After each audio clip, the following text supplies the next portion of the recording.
Hello guys, ఒకసారి ఊహించుకోండి. ఆకాశం నుంచి నేరుగా మరణం వర్షంలా కురుస్తుంది. ప్రపంచంలోనే అతిపెద్ద సూపర్ పవర్ అయిన అమెరికా కోట్ల కోట్ల డాలర్తో నిర్మించిన తన డిఫెన్స్ సిస్టమ్ ఉన్నా కూడా చూస్తూ ఉండటం తప్ప కష్టపడినా కూడా ఏమీ చేయలేని పరిస్థితిలో నిలబడి ఉంది.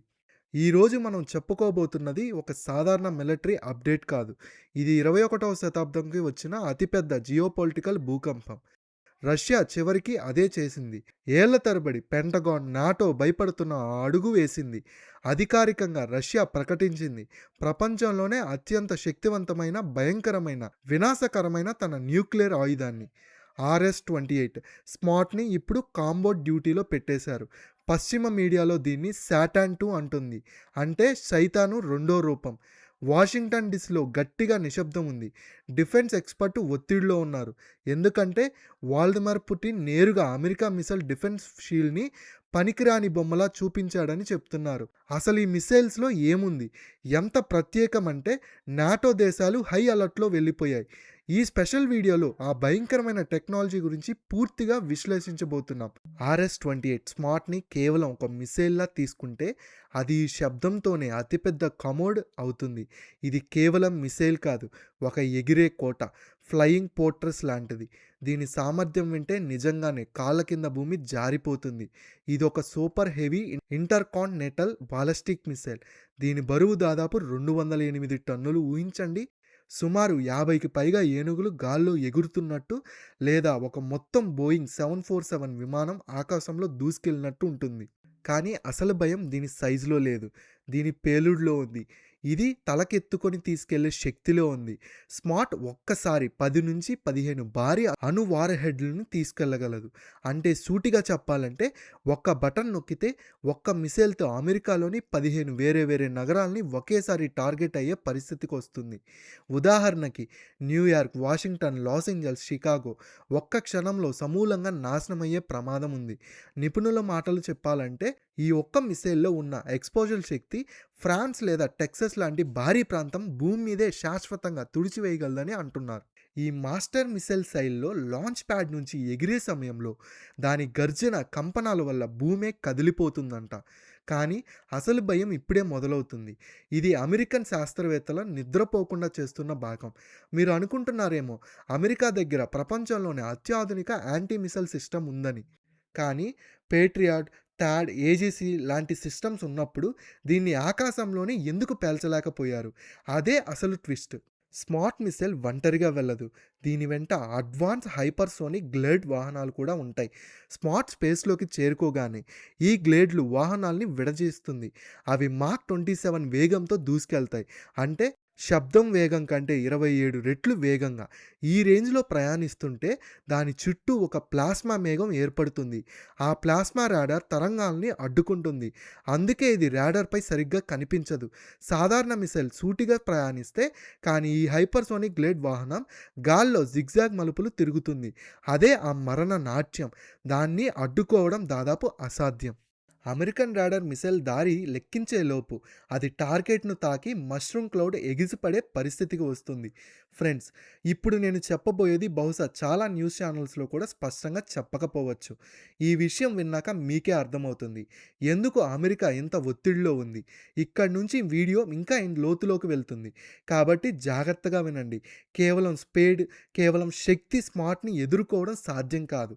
అవును, దీని అసలు శక్తి స్పీడ్లో కాదు, దీని మోసపూరిత సాంకేతికతలో ఉంది. స్మార్ట్ మిసైల్ కేవలం నిజమైన న్యూక్లియర్ వార్హెడ్లను కాదు, 40 కంటే ఎక్కువ యాక్టివ్ డాక్ లైన్ కూడా వెంట తీసుకెళ్తుంది. అంటే నకిలీ మిసైల్స్, అబద్ధపు లక్ష్యాలు. ఈ టెక్నాలజీని యాక్టివ్ ప్రొటెక్షన్ సిస్టమ్ అంటారు. ఊహించండి, స్పేస్లో అమెరికా వైపు దూసుకెళ్తూ ఇది చావ్, డికాయలు, ఎలక్ట్రానిక్ జామర్లు వదులుతుంది. రాడార్పై ఇవన్నీ నిజమైన న్యూక్లియర్ హెయిర్హెడ్లా కనిపిస్తాయి.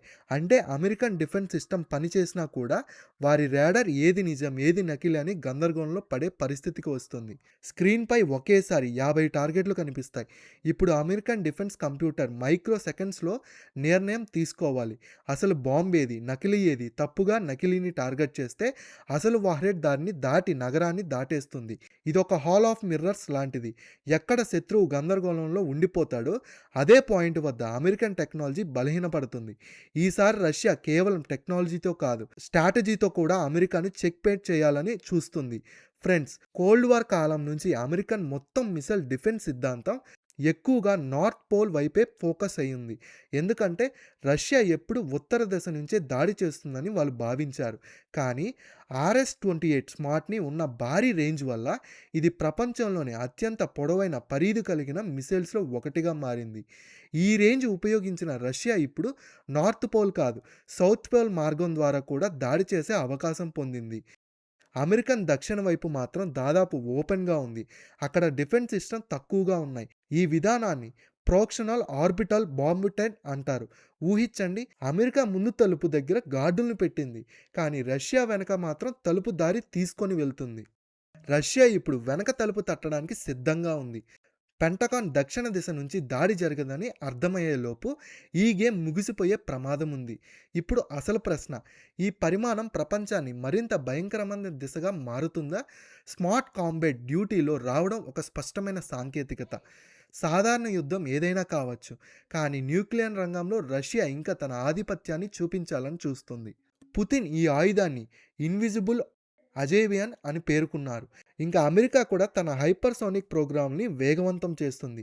దీంతో ఒక కొత్త, మరింత ప్రమాదకరమైన ఆయుధం పోటీ పడే ప్రమాదం కూడా సూచనలు కనిపిస్తున్నాయి.